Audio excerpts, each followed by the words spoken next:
sitting here with Jay Cunning. We are at the On The Rise studio. Welcome. Thank you very much. So thank you along for being part of the podcast. Obviously busy not doing your own podcast at the moment. Either of them, yeah. So we'll comment on the podcast thing a bit later on within this podcast. A bit of a weird to promote another one, but so in the description of this podcast you will see a link to Jay's podcast. So I wanted to start this podcast off with, do you remember where the first time we met? Do you know what? I think the first night that springs to mind is the nights that Swifty used to do. Oh my God, I got Vinyl Touch. Was it Vinyl Touch? It was because of Vinyl Touch. It was at the Rhythm Factory on like a Tuesday night for a little meeting. Yes. The kind of Breaks Society. Oh, I do remember that, yes. Yeah, because Shut Up and Dance was down there and there was a few heads that had come down to discuss the state of breaks and see how we could push it forward. Yeah, because it was quite a strange... I think I got invited there, mainly because of Matt just saying, like, come along, this guy's young, keen, promoting, etc. But I was kind of like the devil in the room. Because everyone's all your breaks guys talking about sub-genres shouldn't be happening, future jungle, hardcore breaks. Yeah. It's kind of me sitting in the back of the corner like, it's kind of what my shop sells. It's kind of what I've made my little career out of so far. I mean, you know, I was quite pro that, because I think the problem that you had was that in a scene that was so kind of broad with one name, you'd have a group of people that would go to a club night and see, say, Meet Casey and Elite Force, and someone would tell them, oh, like, this is Breakbeat. And then the next night they'd go to a hardcore beats night saying, oh, we like Breakbeat, and they'd be like, hold on a minute, this is the devil's music, what's going on? So it did need like some diversity in it. You look at the drum and bass scene, drum and bass scene is very, very similar. Drum and bass is drum and bass, but you do have segments within that, the Neurofunk, Liquid, Intelligent, whatever you want to call it, Jump Up, they're all different styles that will kind of cater for it, but essentially they all sit under the drum and bass umbrella. Yeah, because I think your answer to because I remember you from that meeting being so kind of pro, like, proing different genres and things.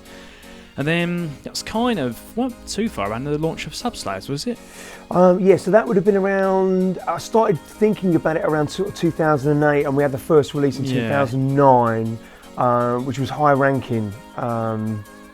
Who is, I haven't spoken to him for a while, but he makes some pretty crazy music. He's also doing his own podcast. He is. I do actually listen to that every week. They're actually. A bit odd. They're good listening. It's good for giggles.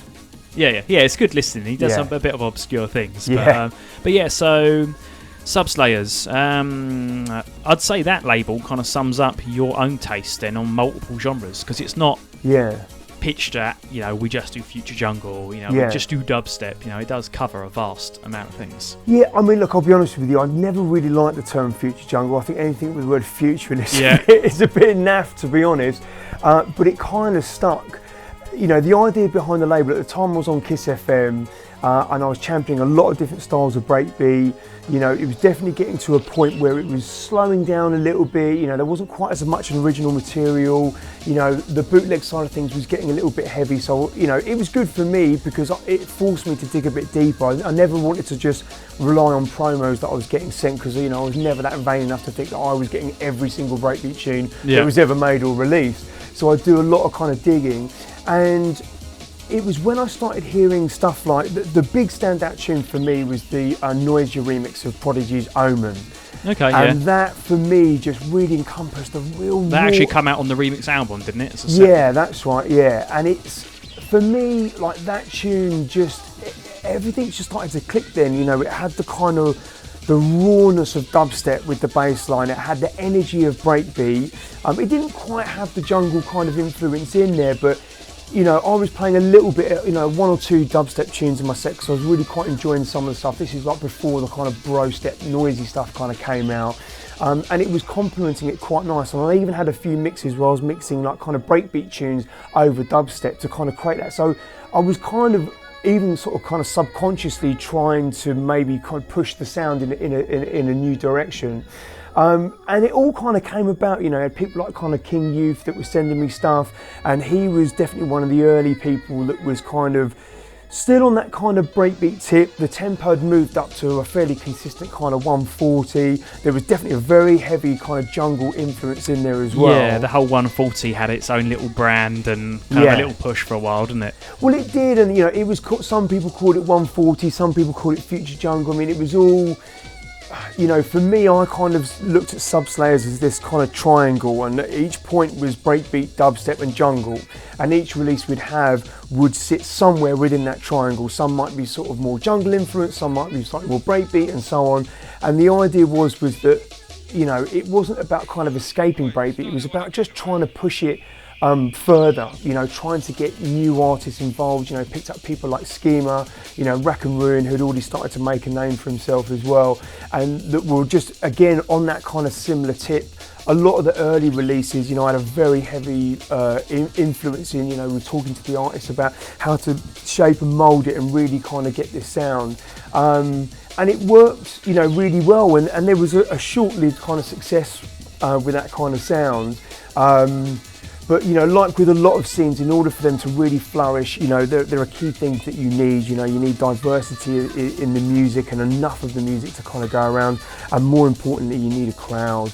Yeah, and that which has always been the hardest thing. It has indeed. And I think, you know, for a scene to really flourish, if you look at the scenes that did really flourish, you know, looking at garage, dubstep, you know, jungle, going into drum and bass and hardcore, all of those scenes were heavily supported by the younger generation. Yeah. You know, you had younger brothers that were 13, 14, desperate for their brothers' mixtapes. The impression I got from putting a few nights on that were aiming down that kind of sound, I guess, the whole, you know, 140 era of things. It was the older generation that were already coming, not the younger. Yeah. So you're only really looking at, you know, your 5-year lifespan of your genre and dwindling back out again. Yeah. You know, you need the younger generation to be hungry for the music, because ultimately they're the ones that are going to start being old enough to go into the clubs and to buy the music and be the next generation of producers and DJs and promoters and all the people that, you know, that need to be involved in a scene to kind of help it flourish and push forward. So, you know, I think, you know, there were certainly some parts of that era that had that generation, but you know, I just don't think it was enough to kind of really kind of push it forward and give it a success. But you know, it's a real shame actually, because you know, when we first started doing the Cool Show, we were getting a lot of attention. You know, there was a lot of big name jungle DJs that were tuning in, that were being very complimentary, because you know, jungle drum and bass was at 170, 180, and this was at 140, so it was a little bit more manageable. Yeah, but then you're kind of ticking at the older generation already. Yes, exactly. Yeah. So from a business lifespan point of view, it's not overly ticking it. Exactly, yeah. So, you know, we had a lot of good fun. We put out a lot of good music, and I toured, you know, still around the world, you know, supporting it. You know, it is a shame that it didn't kind of take off, and, you know, at some points I did kind of question why. You know, you had one of the kind of sort of famous big EPs that came out was DJ Fresh released an EP called Future Jungle. And there was a track on there called Ice Cream, which was 150 BPM, and I still, is one of my favourite tunes to this day. It's like absolutely batshit crazy, and it really fit in with that kind of style. And you know, you had kind of people like kind of Toddler T, and there was a kind of more that kind of cooler group, you know, Shy FX, Conga Natty, you know, these guys were doing that jungle influence music at that tempo. I mean, Shy FX, I think, even had some chart success with, you know, some of the ones that he was doing. You look at Magnetic Man, you know, Scream and Benga, you know, that was basically future jungle. Chasing Status's Time, you know, all that stuff was at 140, jungle kind of. So the only thing you have with a weird collective of people then gather, saying like, it's now mainstream, we're not interested, it's not cool. Kind of, it is obviously you need your mainstream artists in a genre, but also it needs more success on a lower level. It needs your Subslayers had 10 other labels with the same mind at the same time. Yeah. That gave it a good push through. It probably, you know, there was a few Warehouse Wax, you know, there's a few around from that era that was still kind of pushing that sound, but you know, I was running the shop that sold that sound, and I can only probably think of a handful. That were actually doing it to any serious level. You know, it weren't just 2 releases every 6 months. Yeah, exactly. Yeah, it's you know, there were a few labels out there that were doing it, and there was a good few artists as well. But like you say, you know, not enough for it to really kind of push us in. Long life, it needs a certain amount. But I think that comes kind of back to a generation being taken and inspired by that genre, because it's all very well kind of producers putting their hand to that, but if any scene's going to have any longevity, again, you need that younger generation coming through that will go and I like those beats, my older brother used to play jungle, this makes more sense to me, I can and carve it and make it their own. And there there certainly was some, and it was very diverse. I was always really impressed. There was one artist, Fleck, from Athens, who's still doing really well now. More on the kind of jungle tempo stuff, that was making some phenomenal stuff. But yeah, just I don't think not quite enough to obviously just kind of fill that scene to help it kind of push forward. Okay, so we can listen to a bit more of music now, supplied by Jay Cunning himself. This is going to be a snippet from one of his podcasts, so if you're liking this sound, it's definitely worth subscribing to his podcast. Just search on iTunes, Spotify, etc. for Jay Cunning. Yeah, Jay Cunning Oldskool, and there you go, you'll find it. Okay, we'll listen to a bit of that and we'll be back shortly. Nice. Right, that's the end of that question. Cool, we'll go for question 2 now, which is question from people. Alright. So, I'm back here again, chat to Jay Cunning. You've just heard a little bit more of his podcast, so say check out that sound if you're liking it. There's loads out there to listen to. So, briefly, before I came here, I done a bit of social plugging online just to get some questions for you. Yeah, nice. So I got some on my own in my head, but I wanted some a bit more in depth. So I dug up people I know or have gigged with. Alright. So, we've got Nicky, aka Part Pyramid. Alright, yeah, go on. So his first question, sensible, is what is the plans with Subslayers? Yes. Well, at the moment, it's kind of taken a bit of a back seat. I've been very heavily invested in the DJ school, On the Rise DJ Academy. I've got to a point where, 3 of the artists, Alex King Youth is now kind of joined up with the Chopstick Dubplate guys. We've got Toronto's Broken Christian, who we now signed a contract for him to be exclusive with Viper. Yep. And the Schema Boys are now doing stuff with Program, which is Ram's sister label. So I've kind of sort of used that as an opportunity, and it's worked quite well timing wise with what basically I'm doing now to kind of help free up a little bit of time. So, the label's definitely not there. I'm just not kind of being active with it at the moment. As I say, now I'm thinking about it, I haven't really thought about this too much, but the timing has worked well. For me, and running labels, Menu Music beforehand and Subslayers, I've never really been interested in the money side of it.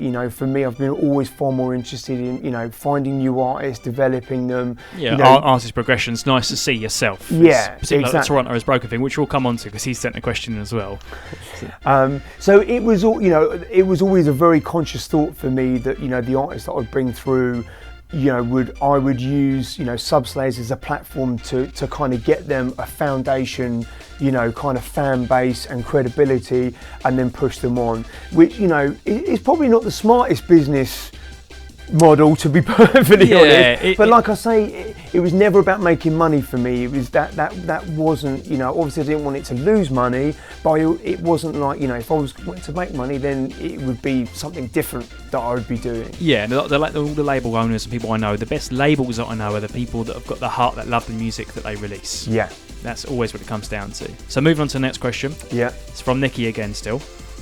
A funny festival story. He says you have loads. There's one that springs to mind with Nicky, which I definitely can't say on the podcast. Oh my God, I'm really putting under pressure. I'm terrible with these, to be perfectly honest. Terry's the best person because he remembers every single story like there's no tomorrow. I did inquire with Terry, but no replies yet, because I'm sure there wouldn't be much that is podcastable, being the only problem.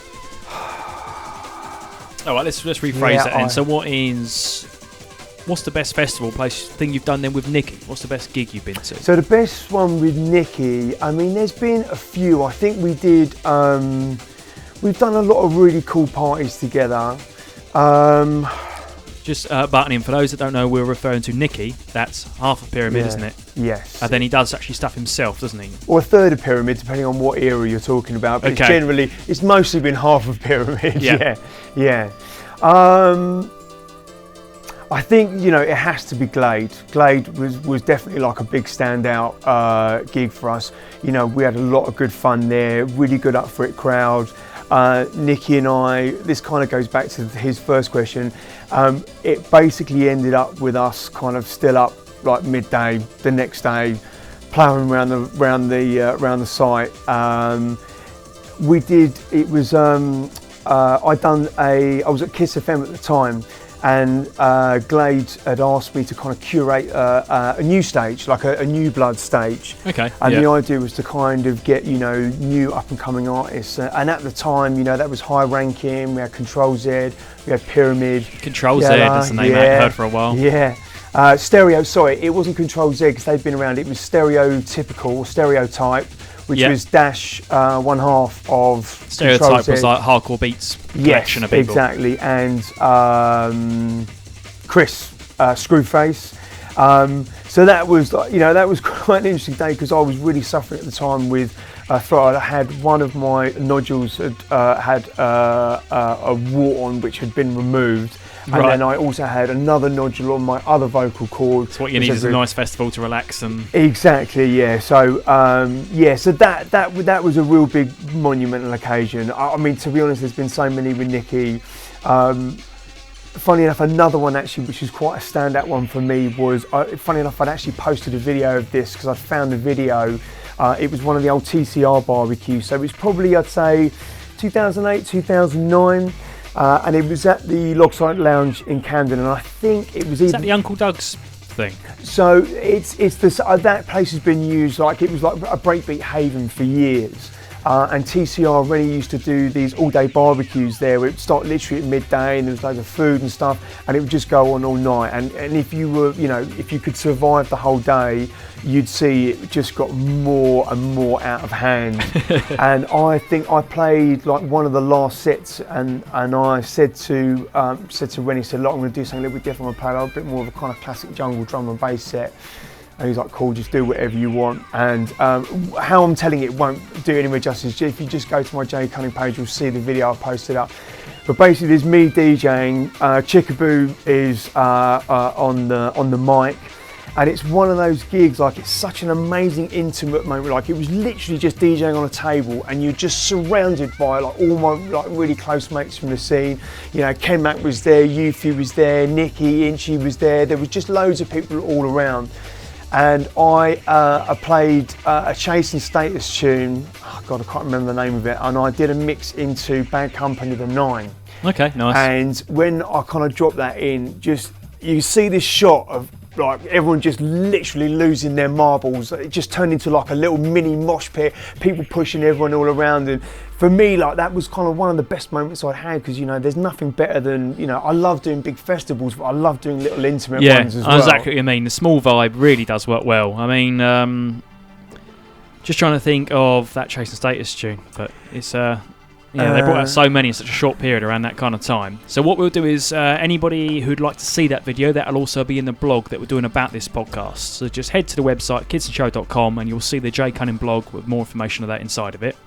Jay's currently on his computer having a shummle round for the track. It's there somewhere. As soon as I see it, I'll know it. Pieces. Yes, that's the one with Plan B as the vocal and things. Yeah, it's a good track. It's probably it's up there with one of the best, I reckon. Yes, indeed. So we're going to go back to a bit of music now, and we'll be back again shortly.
Okay, we're back again having a word with Jay. And we have another question in by talking about Vinyl Touch earlier. This is from Swifty B, Nice. one half of Vinyl Touch. All right, Swifty. He says here you have an obsession with lion bars. You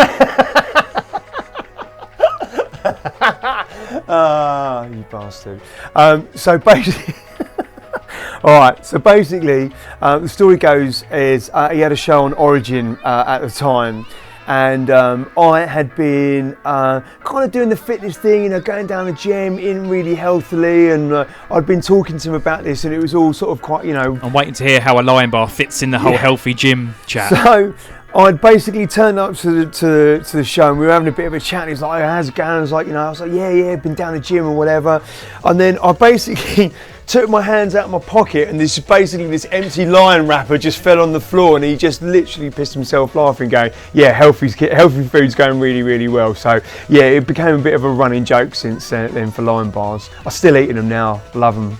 So while we're on, say the Vinyl Touch, we're talking London breakbeat scene. Yeah. Which is probably where your heart of breakbeat is. Obviously, people can tell by socials that you gig overseas anyway, you do all your festivals, that kind of thing. But I'm talking like Nitty Gritty, the Rhythm Factory, the Gramophone, kind of around that kind of neck of the woods, and that kind of. What year would you say was the best for you? I would say the kind of sort of mid-early 2000s, like 2003 to 2005. You know, that was a really, really healthy time for breakbeat. You were getting rooms in SE1. Cable were doing a few nights. Fabric used to quite often used to put out a room 2 of breakbeat and things. Exactly. Well, they were doing room 1. You know, the Plumps were doing their night at Fabric. You know, I can't remember if the Stantons were doing a night then. You know, I had a monthly residency at Ram Records. I was playing breakbeat, you know, in there. That was really, really healthy. Where would that be? In the end at that point? That was at the end, yeah. That was up until 2008 when the end closed. Yeah, I always liked that club. Loved it. Yeah, it's one of my favourite. You know, what they had. Fabric definitely was a very cool and is a cool club. But it's cool. Like whereas the end, just that for me was the epitome of undergrounds. You know, that the people that promoted there, the DJs that played, the vibe. You know, it wasn't like scuzzy underground. It was like, you know, it was a nice club. But was just you went down those steps and you knew what you were getting yourself in for. So if you're saying in 2008, for me that was probably my era of flyering with Grant. Yeah. And the end was a good club to fly. It always had a good vibe. The door staff are really good. Yeah, that's how it has. Yeah, that's how I learned from that kind of era. I loved it down there. But yeah, 2003 to 2005, you know, London had a very, very healthy breakbeat scene. There was a lot of producers, a lot of labels, and it was always a very warm, opening, welcome scene. So there was a lot of kind of love going around. So yeah, that was a really, really good time for me. I really enjoyed it then. So another question, while we're on, we're asked the last question from what I've asked people from, which is Christian Hoffman. Yeah. Okay, Toronto is Broken. Yeah. He's doing a really great career. You know, I remember talking to him when he was like 17 and doing his first tune on SoundCloud for people to listen to. It's, now is Viper, isn't it? It's with Viper, yeah. So yeah, he's and his releases have been really good on your label. But more importantly, he wants to know from the last 5 years where his Christmas and birthday presents are. One, I don't know when his birthday is, so that's probably the answer to that question. It's soon, because he said it's going to be 6 years soon. Is there something on there? Have you left gifts out? Has he given you gifts? I think just our friendship is his gift. That's my gift to him, my friendship. Yeah. Nice. Sorry, mate.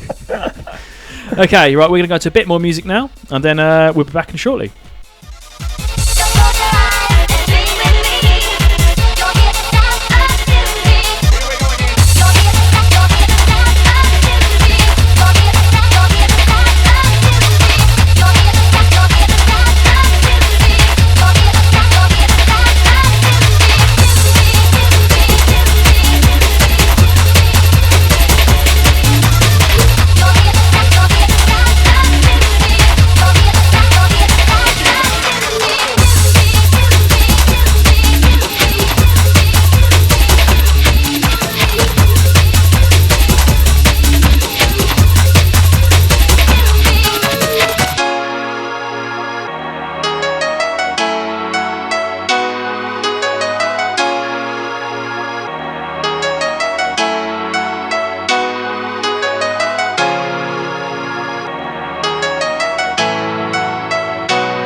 So Jay, I want to learn a bit more about the birth of it for you. So we've pretty much covered so far recent years, subs, kind of breakbeat years of when you thought it's like kind of full potential for yourself. Yeah. I want to go before that.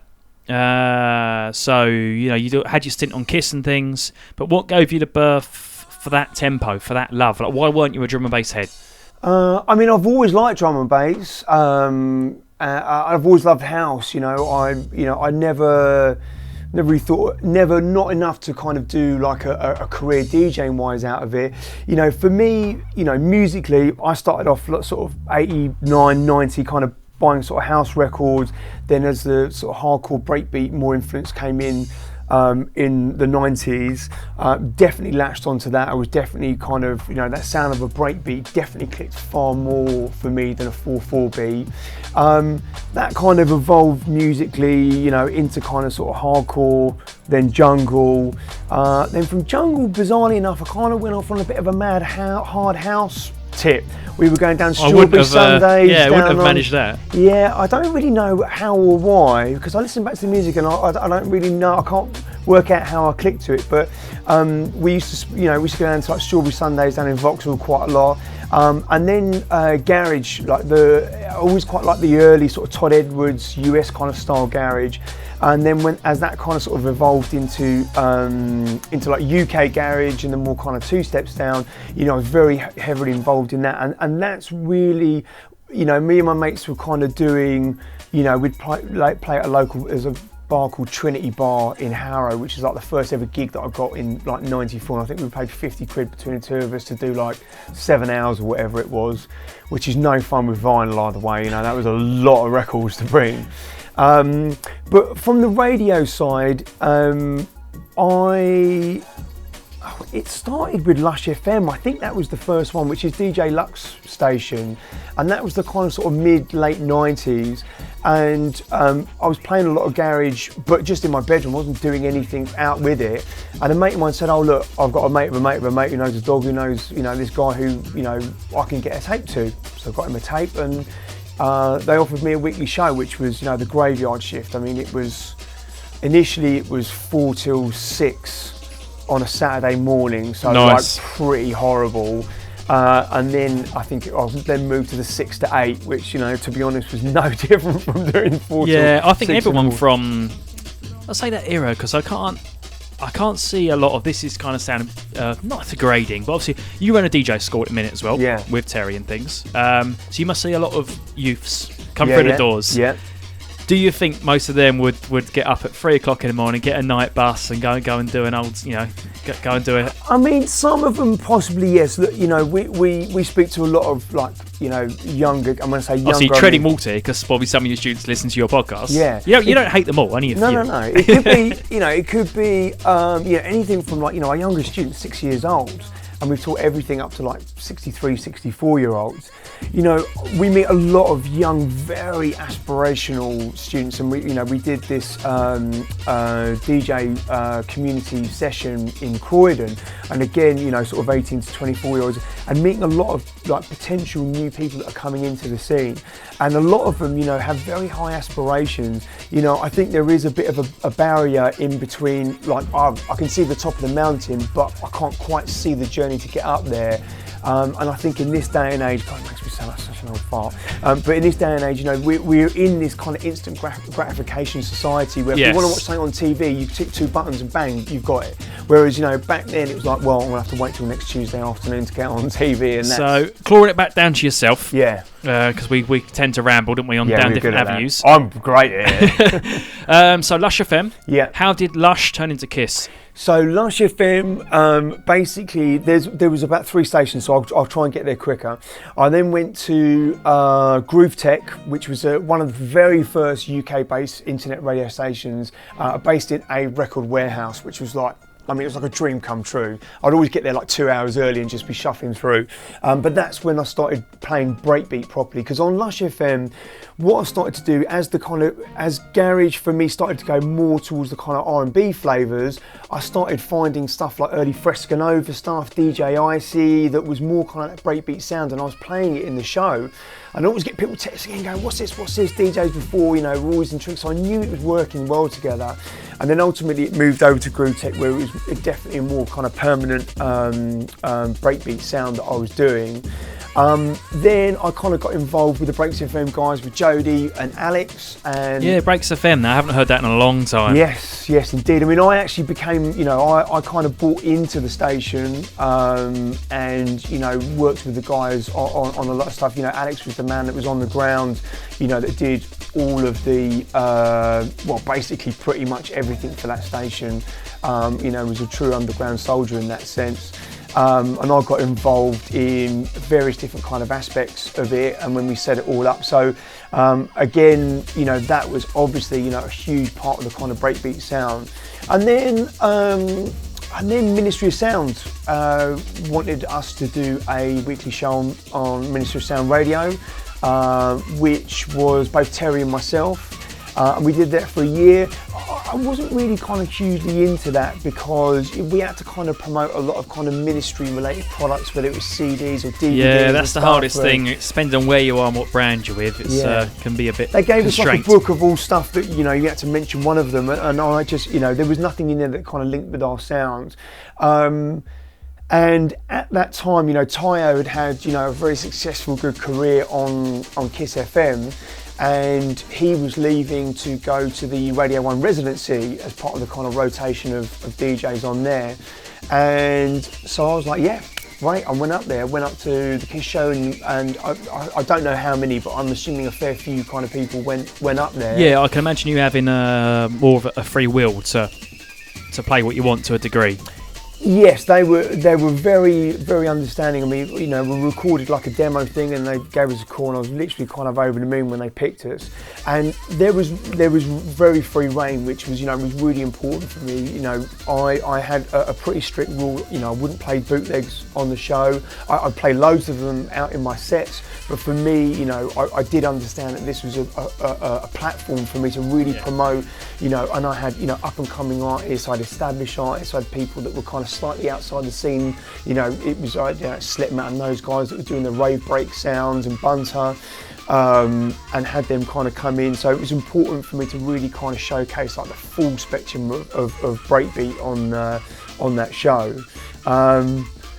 Towards the end, I think they would get, it got bought out by Bauer, a media company. So they'd started to get a little bit more tighter on the control, saying, they wanted to play slightly more kind of vocally bits, and they didn't really push it. They definitely mentioned it, but I basically ignored it and just carried on doing what I was going to do. So yeah, it was a good run on there, and really enjoyed that show. It was great to have a good opportunity to really kind of showcase the music. Do any of the old recordings exist? Do you know what? It's a bit of a sore subject at the moment. Right. They have them. There's a guy called Ken Brown and Steve in the States who were avid fans of the Breaks FM shows and hugely supportive of it, but also for the Kiss shows. And they've recorded all of them, and bless them, they got them over to me, and on this hard drive I had all the shows. A lot of the videos are still up on YouTube as well. Okay, so there is something we can collate for the blog. Yeah, absolutely. Okay, we'll come up with something for the listeners to have a peek at. Yeah, it's like interviews with like Liam Howlett, like Mickey Finn, loads of people from the break scene. There's a lot of stuff on there. And I reformatted a new hard drive for my wife for her to back up her computer, and I'd stupidly backed up my drive that had all the shows, and I lost all of them. I had them at this company for like 3 weeks. So it's officially the wife's fault. Yeah, do you know what? I mean, they're your words, but I'm not going to disagree with you. Okay. Okay, we're going to have one more segment of music, and then we'll come back for the final question.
Then what when a gunman back me up round the corner?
dark side of ordinary nature. the darkest flames.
Okay, so we're coming towards the end of the podcast now. So just to reiterate, the music you've been listening to is a mix by Jay Cunning. So check out his podcasts, or alternatively, just check out the description of this podcast wherever you've seen it, and there will be a link to hear more. So Jay, I want to kind of conclude this down now to let people know, obviously we've covered your history, the love of it, the kind of the busy bits of what you've done so far in your career. But also, I mean, you're busier now than ever. Yeah. So what does On The Rise, what does everything entail that you currently do at the moment? So On The Rise is a company with myself and Terry from Atomic Hooligan. And it's a true kind of multi-music services company. So, you know, we're doing PR and promotion. So we promote stuff for labels like, you know, we've worked with people like kind of Viper and Technique and done a lot of stuff for them. We're currently working with V, with Players, so a lot of kind of sort of drum and bass stuff. We do stuff for like Liquidity, but we've done stuff as diverse as kind of Casper and Rusco. We've done all of Maxim from the Prodigy solo project. So the PR side has been quite diverse. We also do label management, looking after record labels. We've done a little bit of kind of publishing. The big focus for us over the last kind of 3 years has definitely been the DJ school. And that DJ school, you know, we're working very closely with people like kind of Pioneer DJ, with Denon DJ, Serato, and places like DJKit.com, who, you know, we all kind of share the same vision of what we're kind of trying to achieve. And they've been very kind to help us out with bits of kit. We do live streams with these guys where we do like product demos and people can kind of get involved and ask questions. The key thing for us is like, you know, initially the main thing was like a private sector training program, and that could be anything from, you know, a 6-year-old up to a 65-year-old. We're now starting to go into more kind of the sort of public sector, doing stuff like kind of, you know, DJ workshops for, you know, a variety of groups, working with like people like sort of, you know, looking at working with like Breakbeat music services and those kind of guys. And, you know, the key thing for us is about kind of doing just bespoke lessons. You know, we'll have a very in-depth conversation with someone and say to them, look, you know, what kit are you using? Have you had an experience? What do you want to achieve? Who's your favourite DJ? And, you know, the more we can understand about what they know, the better we can tailor the lesson for them. Yeah, so talking along that, say, because obviously people listening to this are podcasters, as you presume. We haven't really covered it, but you do like a technical podcast. We do indeed. So it's called the DJ's Knowledge Crate. And the idea behind that was that, you know, since being very heavily involved in the more technical side of DJing for the last 5 years, I've really struggled to find anything, you know, in the podcast world that actually talks about, you know, a little bit more about the nerdy side of the equipment, you know, news, tidbits, top tips and stuff like that. And so Terry and I kind of came up with a concept, excuse me. Terry and I came up with a concept to have this podcast that would facilitate and fill that void. You know, what's the latest news, you know, what bits of software is coming out, what latest versions have come out and why should you update, what's the latest bit of kit. We do top tips, you know, for up and coming DJs and established ones. You know, for 2 of them, we had Martin Dockery, who's the main sales guy for Pioneer DJ based in the UK, and we talked to him about, you know, his DJ experience. You know, it's a very kind of personal, in-depth conversation. But we also talk about, you know, the kit, and, you know, he can't really talk about what's coming up for Pioneer, but, you know, it's a good to be able to hear. You know, you hear a lot of artists talking about Pioneer, but it's nice to get a bit more of a behind-the-scenes view of him. Am I right in saying a lot of that also is recorded so at your hub at the academy? Yeah. And then so the aim of the academy, obviously you've we spoke about recently, you've done your thing down in Croydon. Yep. So, but the main entail of it is if somebody wants to start DJing or just physically just upgrade their skills or come back to it. I used to DJ 10 years ago on vinyl, for example. Haven't touched digital or anything since. You're kind of the outlet that's, that, you know, let's talk to you one-to-one. And then, so looking around the room we're in now, there's a vast amount of equipment, quite a few different brands and things. Yeah. So what's the deal with, for example, let's say Joe Bloggs wanted to come along, get into the digital side of things. DJ when they were, you know, 20 years ago when they were young on vinyl and things. Would you then just take them through a scale of things, or how would you approach that? So, I mean, that's quite a common, you know, a lot of people think that the most common people that come into the DJ school are 20-something DJs that want to be Avicii or Getter, and actually that's quite so far from the truth. You know, the last year has been, you know, predominantly females wanting to learn vinyl, younger, older students, and then of course one of the most popular is your kind of 40-something, old who had turntables and vinyl back in the day, sold it, mortgage, kids, and now kids have grown up, want to come back to it. So it all depends. I mean, the key thing is there's two kind of areas to teach people. One is the actual DJ skills, you know, being able to beat match two songs together, being able to understand how to structure mixes, when to mix in, how to use effects. Then secondly, and more important, and just as important, is the actual technical side of it. You know, it's a minefield out there now for those DJs that had 21210s back in the day and have come in and gone, wow, there's, you know, a whole host of stuff. So again, that kind of goes back to the conversation about, you know, are they very technically minded?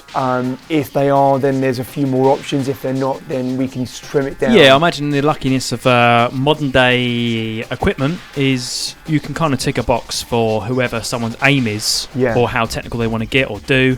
But then from another point of view, what about, is your studio available for people just to record in? Say you physically haven't got the room or the equipment, but you are a DJ. Yeah, no, absolutely. We hire the studio out fairly regularly for people that, you know, either want to come along and practice on like the latest gear, you know, the Pioneer CDJ Nexus range, you know, it's going to cost you $2,000. $2,000 a piece, so that's $6,000 altogether. It's a lot of money to invest, so we hire the studio out for people to come along, and that's experienced DJs or, you know, just up and coming DJs that just want to get their hands on like a standard club installation. People that want to record mixes, you know, they might not be able to blast it at home, they can come in, they can thump it as loud as they want. So yeah, it's available for that. We also kind of hire it out for like live streams as well. So if people want to do the live stream, we'll facilitate everything from setting up all the Facebook, all the cameras, you know, everything, and help kind of push and promote the release out there as well, or the stream, out there as well. Okay, so in the description of this podcast and the main blog post, I will put links to it all, etc. But for the people that are just audio listening, can't even see that description because you can't on most devices. What's the company name? Your whereabouts, London. Give us just a brief description of how to get hold of. So the best place to go is to ontheriseacademy.com. We've designed the website to be a mixture of kind of news, resources, tutorials. You know, we don't just want to go, here's all the courses that we do. It's supposed, you know, it's designed to be a hub for DJs to absorb information, and everything that's on there about, you know, how to contact us, what kind of courses that we do. We're based in Wembley, near Wembley Park, so, you know, it's about 5 minutes. We've got a beautiful view of Wembley Stadium, so any football fans out there, you'll have plenty of eye candy to have a look at. You know, obviously on the main socials as well, so Facebook and Instagram, just search On The Rise DJ Academy and you'll find us there. Okay, and I would recommend the tutorials because actually if anyone's seen any of my Facebook Live stuff, it is one of the tutorials from the website which I used. I bought every bit of equipment on there. Highly recommended. Actually, you know, relatively good priced products and things. Yeah, it works well. Yeah, nice, mate. Yeah, it's our highest hitting editorial was that the Facebook, setting up Facebook Live for DJs, and best USBs and top tips. Okay, good to hear. Without fail. So this is going to be the end of the talking side of the podcast. We will now play a little bit of music to the end. So remember, check out Jay Cunning's own podcast. So you've got the main one from himself, which is predominantly mixes and recordings from his Cool FM show, which is live every week. And also you have the technical side of things. So say the blog will have everything you need to see. So head to kidsonshow.com. And this is goodbye from me. And goodbye from me. Thanks very much for having us on. Thank you.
little way different.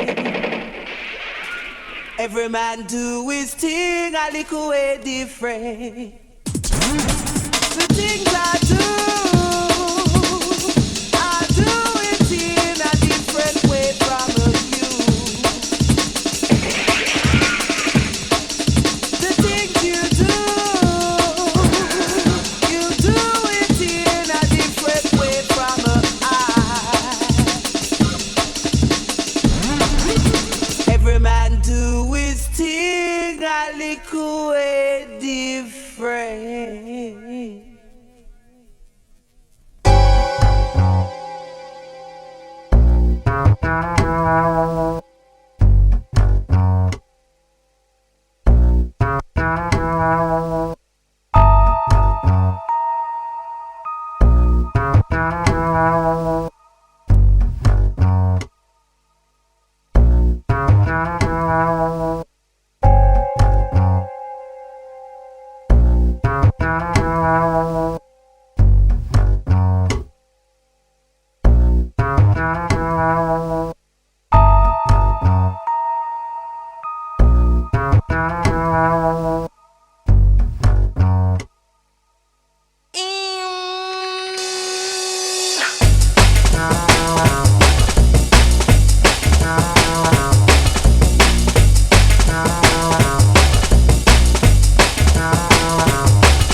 Ears. Circle.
all of you shall witness the day that Babylon shall fall.